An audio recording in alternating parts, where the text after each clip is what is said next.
Hey, JulesBlessedVegan, and as always, welcome to my channel. And for those of you who are new, I know you can benefit. So we are talking about willingness and just coming to the point of being willing to change, right? To improve, to do whatever it takes to be well, whatever your situation is. You know, again, whether it's addiction or not addiction, where it's something that's just interrupting your life. For me, it's always my food addiction. That's kind of like my last one to conquer.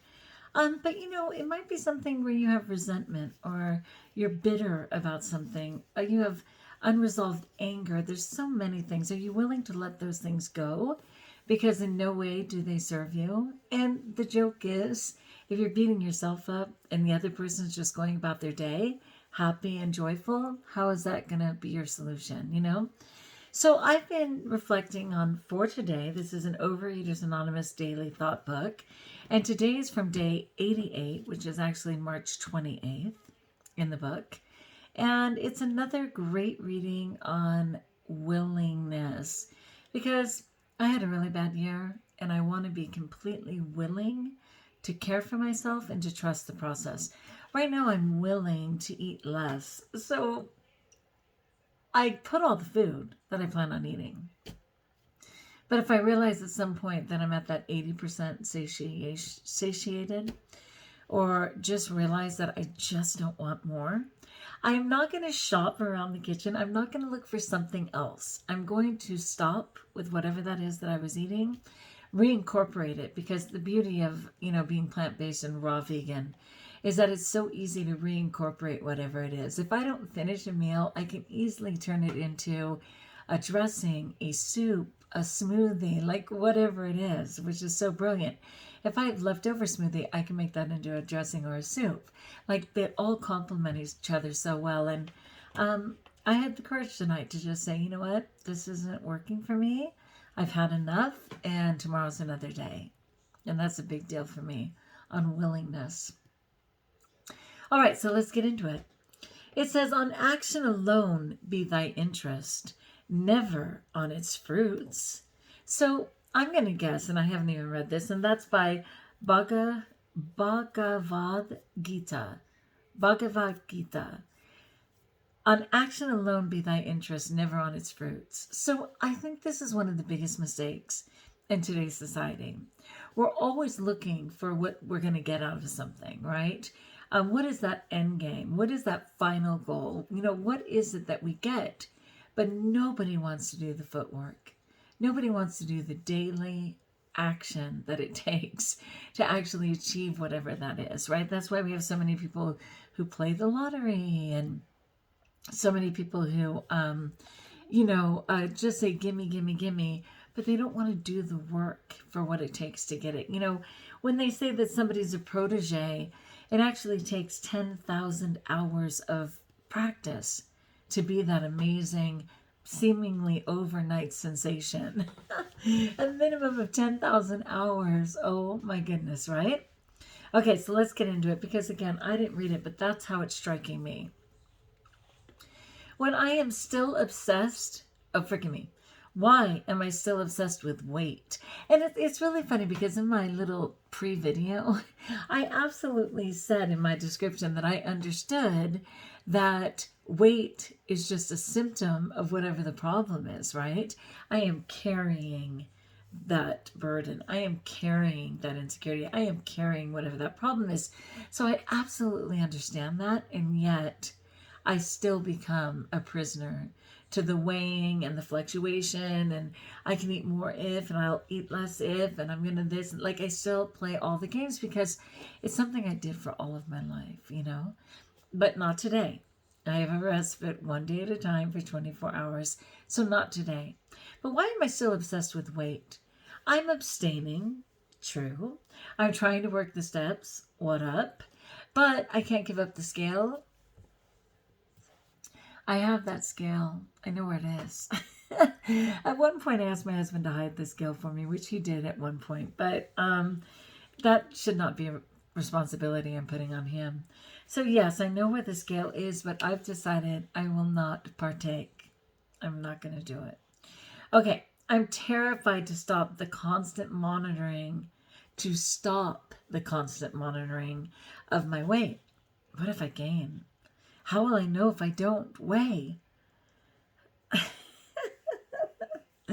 Yeah. How are those clothes fitting, right? Yeah, no one needed to tell me I was putting on the pounds. Every ounce of my being literally was saying, all of my clothes that were just like, well, how much do you want us to stretch? And I was being really good about not buying a bunch of stretch clothes, right? And no way on the Spanx or any of those. I think those are such an illusion. It's super unfair to anybody who sees you naked. Something's getting me. After you get out of your Spanx, are you kidding me? So yeah, I knew. The problem is I'm trying to work this program without giving up control. Let's go back to those 3 steps. And again, this is for anything: sex addiction, gambling, anger, whatever it is. 1, admit it, I'm powerless over fill in the blank. 2, realize that my life has become unmanageable as a result of fill in the blank. And 3, becoming willing, okay? Believe that some power outside of myself could restore me to sanity. And, for me, that's God. But for you guys, it could just be someone who's living the life that you want to live. Some group that has already recovered in a way that you hope to recover. So, it could be anything. But the problem is I'm trying to work it without giving up my control. But is that possible? The first 3 steps make it clear that those who wrote them and millions who followed proved they could only recover by letting a power outside of themselves. Again, it could be God. It could be a best friend. It could be a person you don't even know who's living the life that you're hoping to live. Somebody who's already doing what you're hoping to do. A power outside themselves regulate their unmanageable lives. Who is your accountability partner? If I say I have faith in a higher power, I can take the next step and turn my weight over to that power. Where you can literally just say to whoever, look, I've been trying to do this for a long time and failing.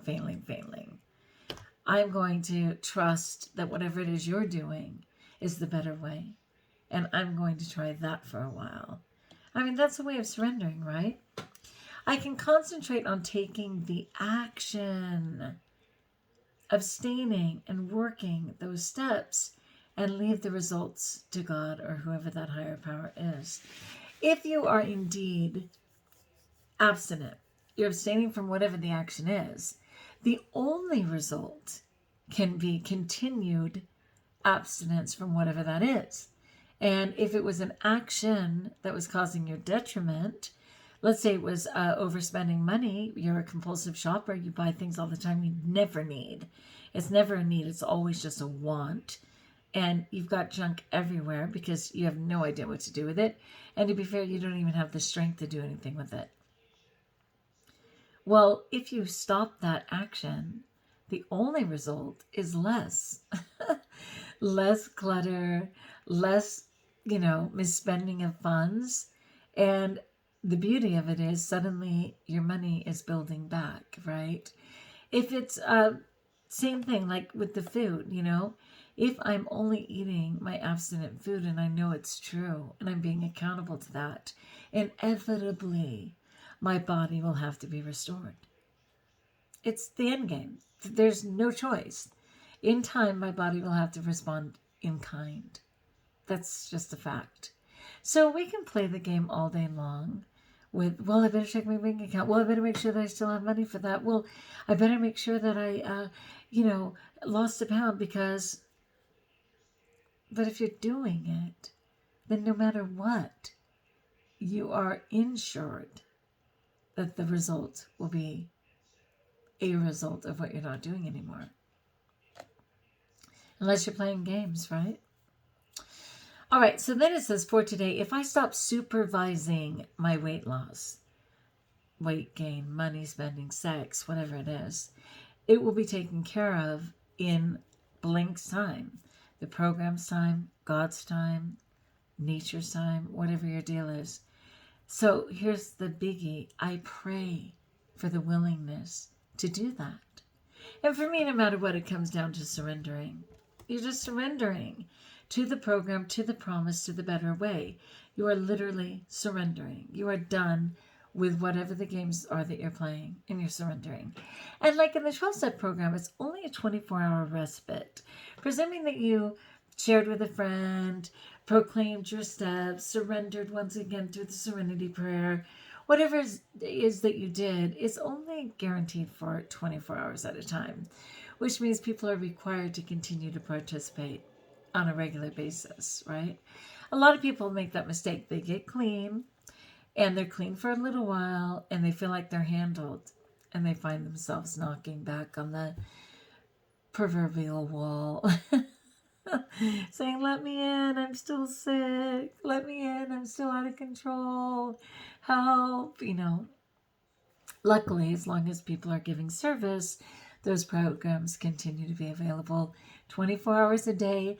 You need Al-Anon because someone in your life is participating in drugs and your response to them is super unhealthy, 24 hours a day. You need Codependents Anonymous because you have no boundaries with those people, 24 hours a day. You need AA, oh my goodness, the original Alcoholics Anonymous, for which the big book and everything else is based on, 24 hours a day. Overeaters Anonymous, they got you. Sex Addicts Anonymous, yo. Like all of them, 24 hours a day. Okay, there's face-to-face meetings in a lot of places, but there are online meetings 24 hours a day. So, some people initially just go around the clock every minute that they can. Anyway, if you need help with that, are you having trouble finding any of that? You can find me. I'm in messages on Facebook. I'm JulesBlessedVegan at yahoo.com, JulesBlessedVegan at gmail.com. I'm Juliana McCants everywhere, of course. AOL, Yahoo, Gmail. I'm sure there's more than that. Anyway, we can get you the help you need. And it costs like nothing. You donate $1 or $5 if you can. If you can't, you don't. And you show up anyway, and people accept you where you are and love you anyway. All right, let's go back on the clean read. On action alone be thy interest, never on its fruit. And that's by Bhagavad Gita. Why am I still obsessed with weight? I'm abstaining. I'm trying to work the steps, but I can't give up the scale. I'm terrified to stop the constant monitoring of my weight. What if I gain? How will I know if I don't weigh? The problem is I'm trying to work this program without giving up control. But is that possible? The first 3 steps make it clear that those who wrote them and millions who followed proved they could only recover by letting a power outside themselves regulate their unmanageable lives. If I say I have faith in a higher power, I can take the next step and turn my weight over to that power. I can concentrate on taking the action, abstaining and working the steps, and leave the results to God. For today, if I stop supervising my weight loss, it will be taken care of in God's time. I pray for the willingness to do that. Yeah, so true, so true. And there's a lot of peace in that too. I know when I'm controlling because I start bossing God around. I start asking him, like, why doesn't he hurry up? When's he going to do it? And he's like, check yourself, Juliana. You do know I'm the creator of the universe, right? Of course, Father. Yeah, I know it. I just know when I do it, And I think one of the most gracious experiences for me has been with my nephew Dean. Because my nephew Dean had OD'd on Super Bowl Sunday 2 Super Bowls ago. So it'll be 3 years this February. And he was in a coma. And then, praise God, he came out of the coma. But he had to kind of learn to speak again. His arms and legs move, but he can't control the movement of them. Like, he can't ask them to move. It's been really hard, but it was very clear to me that it was going to be in God's time that he was restored. He has a beautiful soul. He was so caught up in addiction and drug and all of that, that had he been clean, like repaired right away, he would have ran right back out and most certainly OD'd and killed himself, like straight up. He had the momentum, he was in the mode, and he absolutely would have been successful. But without his limbs, kind of slowed him down, right? And yet some things are coming back all the time, from memories to speech to a little bit of movement. He moved his legs so his sister could sit on the bed. It wasn't intentional, but his mind remembered that that's what you do when someone wants to sit on a bed, right? So in kind of surrendering, because at first I was just insisting, and God was like, I got this, Jules. The old, where were you when I formed the world? He gets me every time with that one. But anyway, I think in seeing that, I just get it. I accidentally got really into weighing, measuring, figuring out this much and that much, and keeping between 14 and 1600 calories, which is restricting by all accounts, because just for my body to function at rest is supposed to be like 1800 calories right now, only because I'm so much heavier. But even if I was normal weight, it would be anywhere between 13 and 1500 calories just at rest, right? So I kind of got caught up in all that like 4 years ago. And when I was in Overeaters Anonymous the first time, and I, was very successful, and I had lost weight, and I was in a great frame of mind, I had basically decided that dieting was the word die with a T on the end, which they could use as my cross if I died, right? So I had told myself I was never going to diet again. I was never going to play the game again.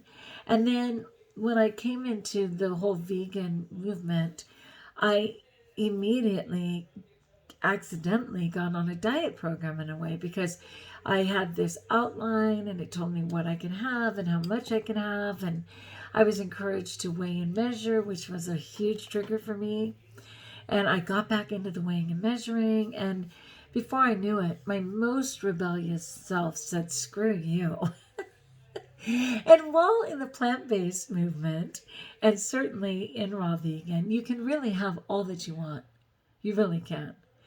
Because all of it is healthy, it's God's food, it's non-processed, it's, below that red line, if you will, of 600 or less calories per pound. It's all of those things. But I just got crazy with it, which is just my mindset. I'm not blaming the way of eating at all. And before I knew it, my most rebellious self had me well on my way to morbid obesity again, and a foot, if not a whole thigh, in the grave.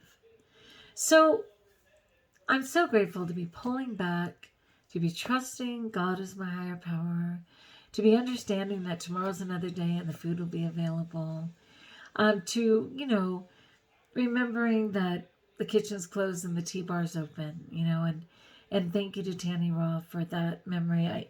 I know it, and I know that I'm safe in this moment, but I just got caught up in my dis-ease, being completely not at ease, and that is putting it mildly.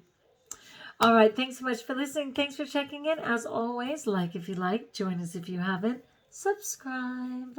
Let me know in the comments below how I may support you. And until we talk again, more willingness tomorrow. Are you there?